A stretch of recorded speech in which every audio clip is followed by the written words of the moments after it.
तिमीहरू भनिरहेको थियौ कि ग्रामर भनेको साह्रै गाह्रो चिज हो हैन। ग्रामर भनेको हैन इंग्लिशको घोस्ट हो, भूत हो। तर इंग्लिश ग्रामर भनेको एकदमै इजी, हाम्रै भाषा जस्तै हो हैन। त्यसैले हामीले बेसिक कन्सेप्ट हो ग्रामर हामीले बुझ्नु पर्यो। ग्रामर के हो, यसको हामीले किन जरुरी छ हैन, ग्रामर लेख्दा हामीले कसरी लेख्ने, ग्रामेटिकली करेक्ट गर्ने हैन, यो भनेको धेरै इजी। अब हामीले पहिले ग्रामर के हो पहिले बुझ्नु पर्यो। ग्रामर सिक्दा पहिले हामीले भाषा बुझ्छौँ, जस्तै नेपाली भनेको के हो, हिन्दी भनेको के हो। अब हामीले ग्रामर के हो भने पहिले बुझ्नु। ग्रामर है, ग्रामर को पहिले हामीले ग्रामर भन्छ है, ग्रामर हैन। ल अब हामीले पहिले क्वेशन गर्छौं, तिमीहरूले सोचौ हैन कि सर व्हाट इज ग्रामर हैन, व्हाट इज ग्रामर हैन। ल अब हामीले बुझ्नु पहिले ग्रामर के हो हैन। त ग्रामर हामीले भन्छौं grammar is the subject which teaches us how to read and write language correctly। हामीले यो बुझ्छौं हैन। अब हामीले यो ग्रामर हैन, त हामीले कसरी लेख्ने, त हामीले एउटा यो पहिले हुन्छ ग्रामर कुनैको पनि हुन्छ। अब हामी भन्छौं इंग्लिश ग्रामर भनेको के हो, what is English grammar, what is English grammar हैन। गिव एग्जांपल्स, गिव एग्जाम्पल्स हामीले बुझ्नु पर्यो। हामी भन्छौं English grammar, grammar is the subject which teaches us how to read and write English correctly।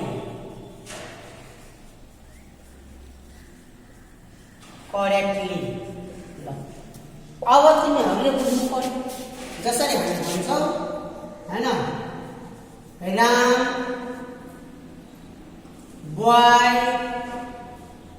Is, त हामीले यो ठिक भयो भएन है, हामीले यो पुरो सुन्छौं। राइट के हुन्छ, राम इज अ बॉय हो। हामीले यस्तो हुनु पर्यो हैन। त्यस्तै हामीले भन्छौं वी बुक्स have many, यो पनि रङ, किनभने यो ग्रामेटिकली मिलेन। त हुनु पर्यो के यसको, we have many books हो। यसरी हामीले त्यो हुनु पर्यो, we have many books हैन। तब हाम्रो के हुन्छ, ग्रामर करेक्ट हुन्छ। अब यसको हामीले बेसिक कुराहरू बुझ्नु पर्यो। ग्रामर आउनको लागि बेसिक कुराहरू हुनु पर्यो। के हुनु पर्यो, what are the basic elements of grammar, what are the basic needs of grammar हैन। ल अब हामीले बुझ्नु पर्यो ग्रामर सिक्दा हामीले बेसिक कुराहरू के हो, बेसिक कन्सेप्ट्स अफ ग्रामर के हो हैन। What are the basic needs for grammar, what are the basic needs for learning of grammar, learning grammar. हामीले के कुराको बारेमा अलि थाहा हुनु पर्यो। हामीले थाहा हुनुपर्छ के को बारेमा, हामीले थाहा हुनु पर्यो लेटर के हो,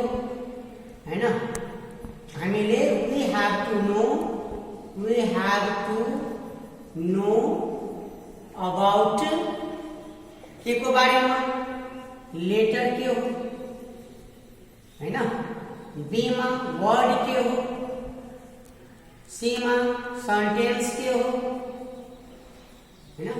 त्यसपछि हामीले नाउन कलाई भन्ने, जेनरली नाउन, ई मा प्रोनाउन कलाई भन्ने, एफ मा एडजेक्टिभ कलाई भन्ने, भर्ब कलाई भन्ने, एडभर्ब कलाई भन्ने,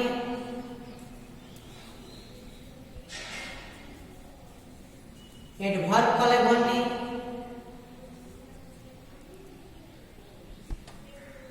प्रिपोजिसन कलाई भन्ने। अर्को बेसिक कुराहरु जुन छ भनेर सिंगुलर सब्जेक्ट कलाई भन्छ है, सिंगुलर सब्जेक्ट र सिंगुलर भर्ब, सिंगुलर भर्ब। अर्को कुरा प्लुरल भन्छ है, प्लुरल सब्जेक्ट, प्लुरल भर्ब। यो कुराहरु हामीले बेसिक कुराहरु थाहा हुनु पर्यो।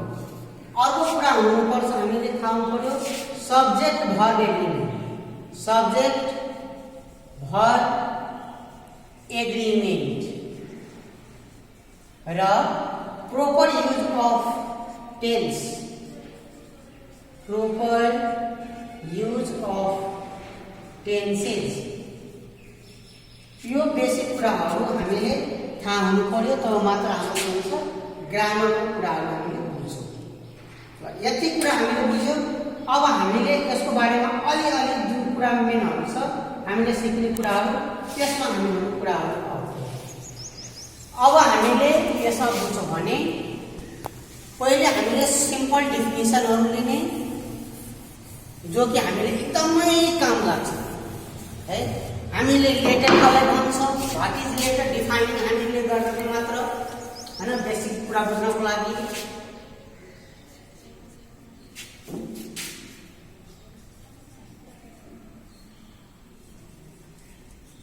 ग्रामरमा बेसिक लेटर के हो, व्हाट इज लेटर हैन। A letter is the representation of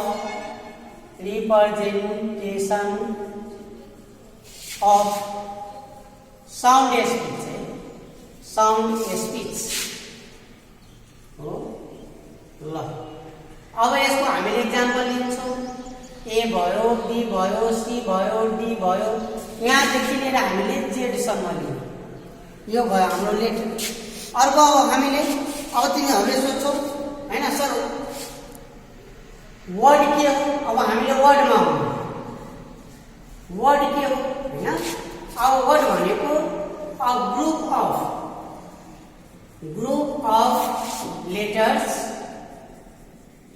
which gives meaning is called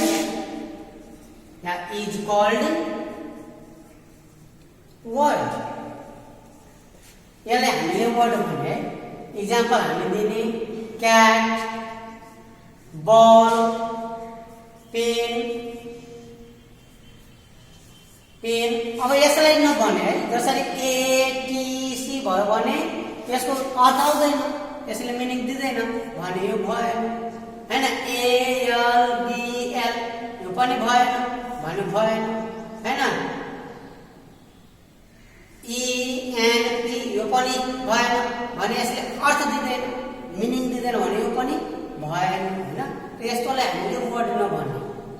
अर्को हामी आउने भनेर वर्ड भयो भने सेन्टेन्स कसलाई भन्ने हैन।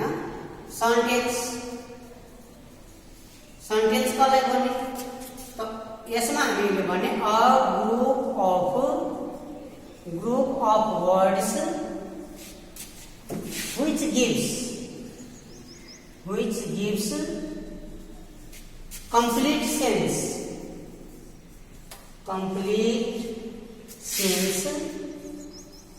since is a sentence हो।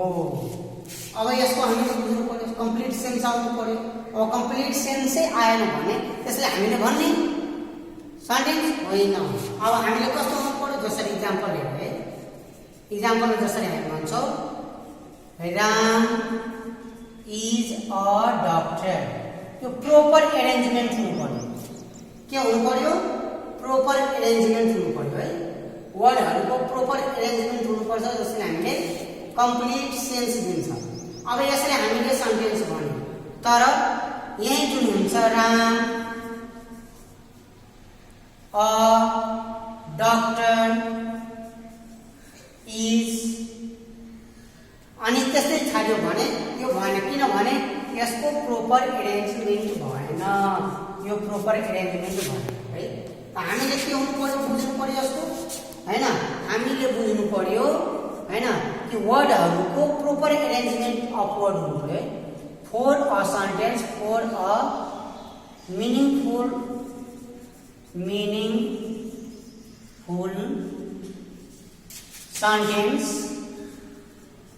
sentence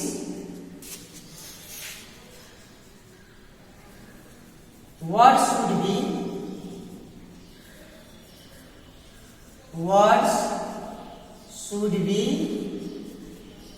arranged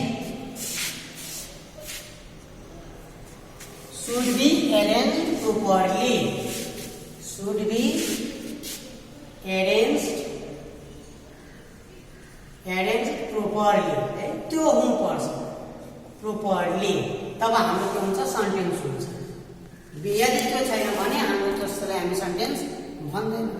अब सेन्टेन्सको लागि एप्रोप्रिएट कुरा के हुनु पर्यो, कसरी हामी त्यो हुने हैन। अब यस्तो हामीले त्यो बुझ्यो हैन। अब हामीले सेन्टेन्सको के हुनुपर्छ, सेन्टेन्सको जेनरली दुईटा पार्ट हुन्छ है। एउटा हुन्छ सब्जेक्ट, अर्को हुन्छ प्रेडिकेट। सेन्टेन्सको अब हामी लिन्छौँ भने बुझ्ने कुरा हो है। सेन्टेन्सको दुईटा पार्ट, कुनै पनि सेन्टेन्सको जेनरली हामी लिन्छौँ दुईटा पार्ट हुन्छ हैन। एउटा हुन्छ सब्जेक्ट, अर्को हुन्छ प्रेडिकेट है। अब सब्जेक्ट कसलाई भने हामीले डुअर पार्ट हैन। डुअर पार्टलाई हामी के भने सब्जेक्ट भने, एक्सन पार्टलाई हामीले के भने प्रेडिकेट भने है। त सेन्टेन्सको दुईटा पार्ट हुन्छ सेन्टेन्सको, एउटा हुन्छ सब्जेक्ट, अर्को भयो प्रेडिकेट। अब सब्जेक्ट कुन भयो भने जसलाई हामीले जसरी काम गर्छ हैन। Doer part of any sentence is called subject भने। अब सब्जेक्ट कसलाई भन्छ भनेर, सब्जेक्ट कसलाई भन्छ हैन। त doer part of any sentence is called subject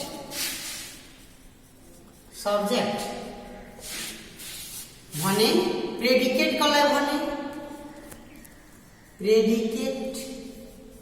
कसलाई भने, एक्सन पार्ट है।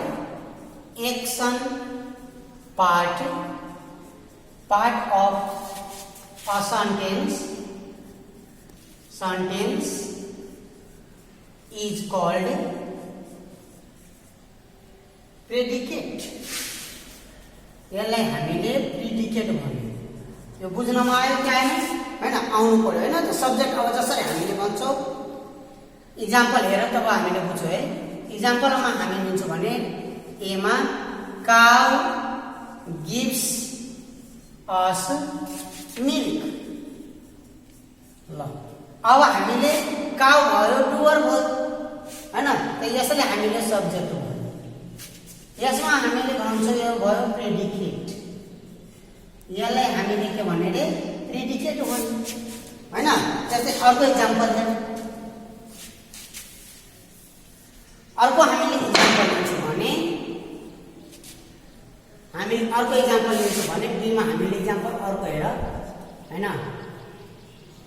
he teaches us grammar. अब यसको पनि ही भयो सब्जेक्ट अनि बाँकीको भाग भयो त्यसलाई हामीले प्रिडिकेटको भाग दिने प्रिडिकेटको भाग है प्रिडिकेट भन्ने हैन अब यसको हामीले त्यो प्रिडिकेट भयो सब्जेक्ट र प्रिडिकेट हामीले त्यो भयो हैन त सब्जेक्टको यसले हामीले सब्जेक्ट र अर्को भयो प्रिडिकेट भयो अब तिमीहरूले यसमा भन्छौ सर इम्पेरेटिभ सेन्टेन्समा त सब्जेक्ट हुँदैन हैन यो जनरली हामीले सेन्टेन्सको लिन्छौँ हो अब हामीले भन्छौँ सर इम्पेरेटिभ सेन्टेन्समा त्यो त सब्जेक्ट भएको हुँदैन अब यहाँ हेर्नु जसरी प्ले भलिबल यसमा सब्जेक्ट छैन मात्र के छ प्रेडिकेट छ है प्रेडिकेट यसको अर्थ बुझ्ने यहाँ छुटे केही लुकेको छ सब्जेक्ट लुकेको छ त्यो सब्जेक्ट के हुन्छ आई हुन्छ है आई प्ले भलिबल है आई प्ले भलिबल या हामीले वी प्ले भलिबल दुईबाट हामीले लिन्छौँ है यो लुकेको हुन्छ हाइड हुन्छ यो सब्जेक्ट जुन हुन्छ भनेर हाइड हुन्छ यो सब्जेक्ट हुन्छ तर के हुन्छ यसलाई हामी भन्छौँ हाइडिङ सब्जेक्ट यसलाई भन्छ है जुन लुकेको हुन्छ एब्स्ट्र्याक्ट हुन्छ यहाँ हैन एब्स्ट्र्याक्ट सब्जेक्ट पनि भन्छ एब्स्ट्र्याक्ट सब्जेक्ट यसलाई पनि भन्छ हैन जुन कुनमा हुन्छ खास गरेर इम्पेरेटिभ सेन्टेन्सको लागि है इम्पेरेटिभ सेन्टेन्सको लागि हैन यो पहिला हामीले बुझ्नु पर्यो सब्जेक्ट र हामीले प्रेडिकेट बुझ्नु पर्छ हो अब बुझ्यो तिमीहरूले हैन यहाँ बुझ्ने कि यहाँ केही छैन भने यसको अर्थ बुझ्ने आई र वी को हामीले इन्डिकेट हुन्छ है हामीले प्ले भलिबल भनेको को खेल्छ त आई प्ले भलिबल या वी प्ले भलिबल त यसको हामीले यो सब्जेक्ट छुपेको हुन्छ या चाहिँ हामीले छुपेको हुन्छ त्यो हामीले बुझ्नु पर्यो जसले गर्दा हामीले अब यहाँ हुन्छ त्यो प्रेडिकेट पार्ट हुन्छ है भरबाट स्टार्ट हुन्छ र भर र अब्जेक्ट छ त भरबाट जति पनि जुन पार्ट हुन्छ भरको पार्टलाई हामीले के भन्ने रे प्रेडिकेट भन्ने ल अब तिमीहरूलाई त यो कन्सेप्ट भयो किन अब जसको लागि अब हामीले अर्को कुरा हुनु पर्यो बुझ्नु पर्छ भनेर सिंगुलर सब्जेक्ट र सिंगुलर भर है अब भरको फर्म्सहरु पनि हामीले जनरली बुझ्छौँ तब हामीले कुनै पनि सेन्टेन्सको लागि सब्जेक्ट र